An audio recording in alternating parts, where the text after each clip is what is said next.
And one of the other things, you mentioned the doctors. From what I was seeing with ONDCP and other studies and that, a lot of these people that are using these drugs, prescription drugs, are getting them from friends and family. Absolutely. Now that's very interesting, and the data looks that way, and it's the majority. But what you don't see when you see those statistics is that most of the people who are saying, I have used a prescription drug non-medically in the last year, have used it less than 10 times in the year. Okay. They're very infrequent, most of them. The ones who are using it a lot, who are the most likely to be impaired and most likely to be addicted, are not getting it from friends and family because there's not enough of it there. If you go to grandma's medicine cabinet, yes, you can get 100 capsules, but 100 capsules is not going to last you very long, and grandma's not going to get it again for 10 years in there. So they're going to have to do something else. So yes, that's important. I think it really is. But the people who really are hooked and really heavy users have got to have other ways. And the main way they're doing it, they can buy it from a drug dealer, is a way it happens. But the way it comes is through somebody who's diverting it from legitimate medical use. Now, it could be a pill mill doctor or a doctor who's really not operating in ethical ways, but it also is likely to be a doctor who is with the best will in the world, is writing prescriptions for somebody who is selling it. I'll give you some numbers that I find just stunning. The prescription for an opiate painkiller, a single daily dose prescribed to an ordinary patient, can be sold on the street for $100. A single daily dose sold to a pain patient can kill a non-patient, a person who's not used to taking it.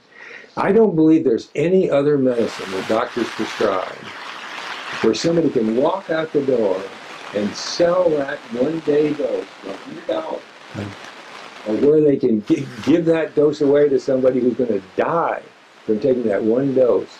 But that is the case with prescription opiates. And that gives you some idea of why CDC has called this an epidemic. It's a very serious problem, and money is a very big part of it. And you mentioned a couple times, and just to let everybody know what we're talking about, when you use the phrase a pill doctor, pill mill doctor, what is that? Well, it's a physician who set up a practice that the majority, in some cases the only patient that's seen, is somebody who's getting an opiate pain medicine like OxyContin, Vicodin, Dilaudid, these opiate drugs in high doses, and the patients flock in, they pay cash, they don't fool around with health insurance or anything like that, and then they walk out the door and sell them. They're not there for treatment. Well, they'll come and say that. They'll fill out the forms for the doctor. There's a kind of cover for both the patient and the doctor that this is medical treatment. It looks like medical treatment, except real doctors who are treating real patients don't have practices where 99% of the people are walking out the door with massive doses of opiates. Yeah. So it's an epidemic as far as prescription medication and drug driving in some respects. How do we change it? What do we do? But I think the main thing to do, and it's pretty simple, and that is to drug test everybody who's arrested for impairment, along with alcohol test. We have 1.2 million Americans arrested for DUI a year. 1.2 million should be tested for drugs as well as alcohol. And everybody who's under supervision in the community for alcohol or DUI should be drug tested along with alcohol testing. When you say supervision, that's through the court system? To the court system, yes. Once they're found guilty and are under a sentence. And this is a lot of people, 1.2 million a year.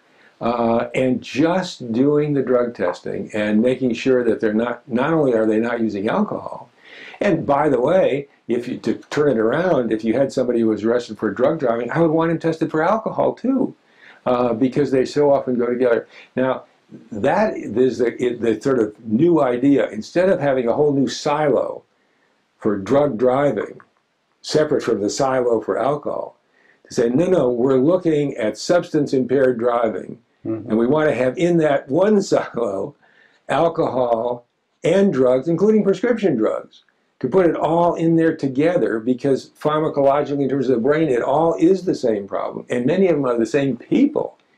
But just doing that is going to change things dramatically. Now, the law has to change also. How so? The law right now is, in most states, makes it very difficult to prosecute for drug driving.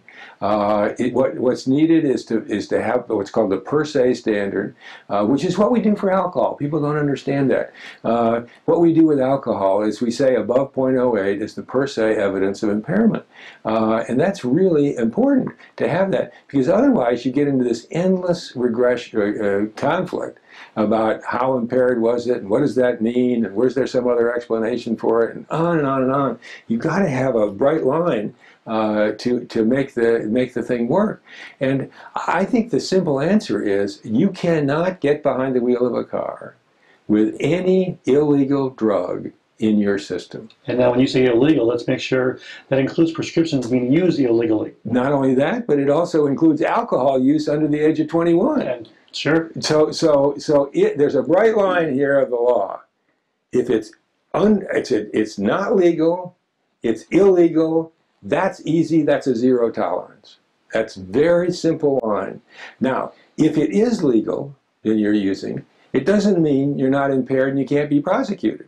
Yes, let's say you have a prescription for the drug. You can still be prosecuted for impairment, but you have to demonstrate the impairment. You don't use the per se law anymore. Let's be clear on that then too. The prosecutor has to demonstrate the impairment. Yes. That based on the officer's observations and everything, they still have the presumption of innocence, obviously. Yeah. But in this case, it would be a typical impaired driving prosecution. Exactly. It doesn't. You don't lose anything. What you do, though, is add the per se standard for the illegal use. Yeah. And that changes the game entirely to have that. And we need that in all the states. I think the number now is something like 16 we have. None of the 16 per se laws are as good as they could be, and we need to improve those, and we need to extend them as a matter of principle. And the precedent is so clear to do that, and that is what we've done since 1986 with commercial drivers. The commercial drivers, truck drivers, bus drivers, cab drivers, are all subject to drug testing on a random basis, and they all have zero tolerance. Any evidence of the use of any illegal drug, and they're off the road. And that's the same thing with pilots, people running trains. That is the standard that we need to have for everybody driving a car. You think about it, if we're talking about safety-sensitive things, what do any of us do where we have as much safety implications as driving a car? I don't think there's anything. And the idea of keeping our highways free from alcohol and drug problems is absolutely essential, and that requires the implementation broadly of a standard that says, no, you will not do this, and be on the highway.